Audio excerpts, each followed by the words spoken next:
بسم اللہ الرحمن الرحیم۔ السلام علیکم ناظرین، حضرت داؤد علیہ السلام کی قوم بندر کیوں بنی؟ انہوں نے اللہ رب العزت کے کون سے حکم کی نافرمانی کی تھی؟ کیا دنیا میں موجود تمام بندر اسی قوم کی نسل سے ہیں؟ یہی ہماری آج کی ویڈیو کا موضوع ہوگا، اور آج ہم آپ کو حضرت داؤد علیہ السلام کی قوم کے متعلق مکمل معلومات فراہم کریں گے، جو یقیناً آپ کے علم میں اضافے کا باعث ہوں گی۔ مگر ویڈیو میں آگے بڑھنے سے پہلے اگر آپ ہمارے چینل پر نئے ہیں تو برائے مہربانی ہمارے چینل اختر وائس کو ضرور سبسکرائب کریں، جہاں آپ کو بالخصوص اسلامک ہسٹری اور بالخصوص دنیا بھر کی منفرد معلومات پر مبنی ویڈیوز ملتی رہیں گی۔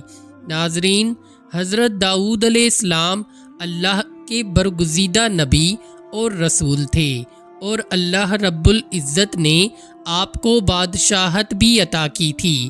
انبیاء کرام علیہم السلام نے حضرت آدم علیہ السلام کے بعد حضرت داؤد علیہ السلام ہی وہ پیغمبر ہیں جنہیں قرآن کریم نے خلیفہ کے لقب سے نوازا۔ قرآن کریم کی سورہ بنی اسرائیل میں ارشاد ہے، اور ہم نے بعض پیغمبروں کو بعض پر فضیلت بخشی اور داؤد کو زبور عنایت کی۔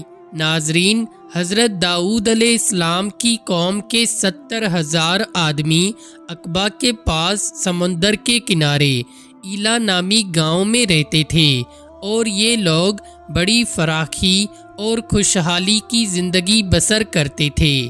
اللہ رب العزت نے انہیں بے شمار نعمتوں سے نواز رکھا تھا، اور یہ لوگ خدا کی عبادت سے غافل ہو گئے۔ ناظرین، اللہ رب العزت نے ان لوگوں کا اس طرح امتحان لیا کہ ہفتے کے دن کا ادب ان پر لازم قرار دیا، اور اس دن مچھلی کا شکار ان لوگوں پر حرام فرما دیا، اور ہفتے کے باقی دنوں میں شکار حلال تھا۔ مگر اس طرح ان لوگوں کو آزمائش میں مبتلا فرما دیا کہ ہفتے کے دن بے شمار مچھلیاں آتی تھیں اور دوسرے دنوں میں کم آتی تھیں، تو شیطان نے ان لوگوں کو یہ ہیلا بہانہ بتا دیا کہ سمندر سے کچھ نالیاں نکال کر خشکی میں چند حوض بنا لو، اور جب ہفتے کے دن ان نالیوں کے ذریعے مچھلیاں حوض میں آ جائیں تو نالیوں کا منہ بند کر دو، اور اس دن شکار نہ کرو، بلکہ دوسرے دن آسانی کے ساتھ ان مچھلیوں کو پکڑ لو۔ ناظرین، ان لوگوں کو یہ شیطانی حیلہ بازی پسند آ گئی، اور ان لوگوں نے یہ نہیں سوچا کہ جب مچھلیاں نالیوں اور حوضوں میں مقید ہو گئیں تو یہیں ان کا شکار ہو گیا، تو ہفتے ہی کے دن شکار کرنا پایا گیا جو ان لوگوں کے لیے حرام تھا۔ اس موقع پر ان یہودیوں کے 3 گروہ ہو گئے۔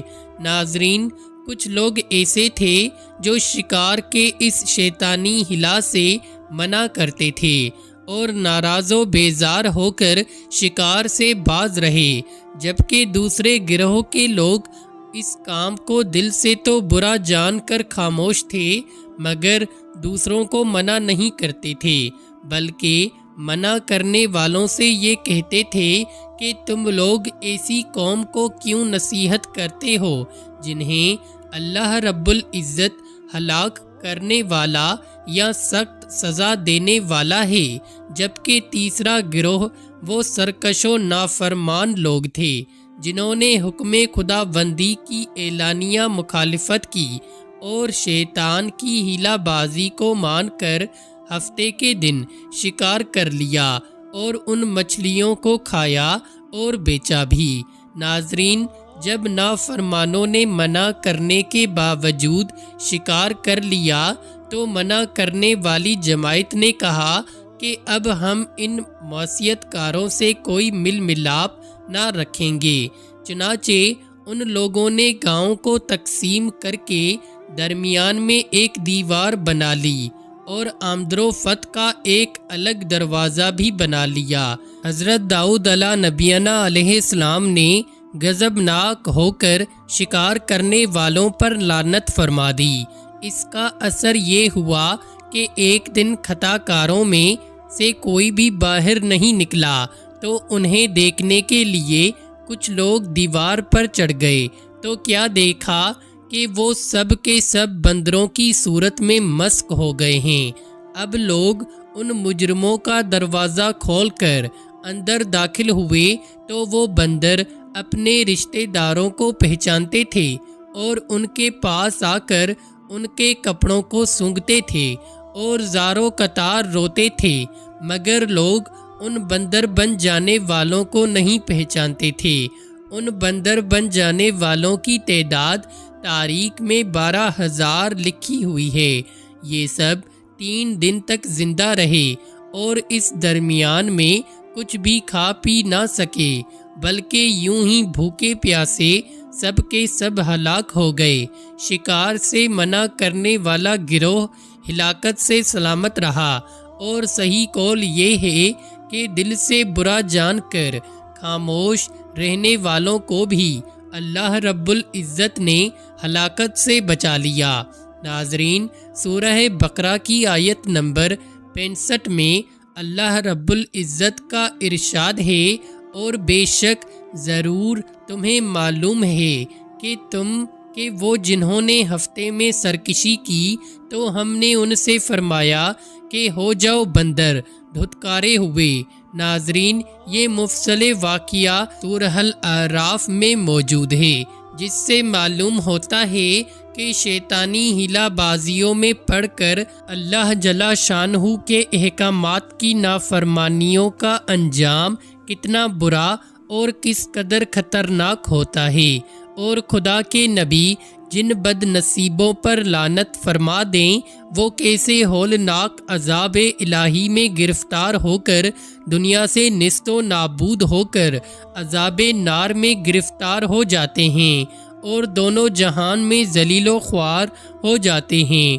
ناظرین، اصحاب ایلا کے اس دل دہلا دینے والے واقعے میں ہر مسلمان کے لیے بہت بڑی عبرتوں اور نصیحتوں کا سامان ہے۔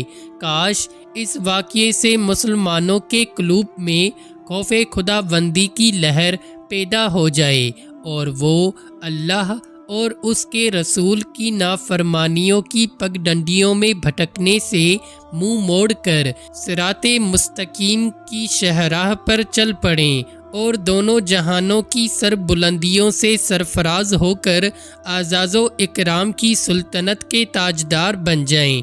ناظرین، اب ایک انتہائی اہم سوال یہ ہے جو اکثر لوگوں کے ذہن میں ہوتا ہے کہ کیا اس وقت دنیا میں موجود تمام بندر اسی قوم کی نسل سے ہیں؟ تو اس کا جواب یہ ہے کہ حضرت عبداللہ بن مسعود رضی اللہ تعالی عنہ سے صحیح مسلم میں منقول ہے کہ بعض لوگوں نے اپنے زمانے کے بندروں اور خنزیروں کے بارے میں حضور سرور کونین امام الانبیاء جناب محمد رسول اللہ صلی اللہ علیہ وآلہ وسلم سے دریافت کیا کہ کیا یہ وہی مسخ شدہ شکلوں والے یہودی ہیں؟ آپ صلی اللہ علیہ وآلہ وسلم نے ارشاد فرمایا، اللہ رب العزت جب کسی قوم میں مسخ کے صورت کا عذاب نازل کرتے ہیں تو ان کی نسل نہیں چلتی بلکہ چند روز میں ہلاک ہو کر ختم ہو جاتے ہیں۔ بندر اور خنزیر دنیا میں پہلے سے ہی موجود تھے۔ ناظرین، اسی امید کے ساتھ اجازت دیجیے کہ آپ کو ہماری یہ ویڈیو ضرور پسند آئی ہوگی۔ ملتے ہیں بہت جلد ایک نئی تاریخی، تحقیقی اور معلوماتی ویڈیو کے ساتھ۔ دیکھتے رہیے اختر وائس۔ اللہ رب العزت آپ کا حامی و ناصر ہو۔ اللہ حافظ۔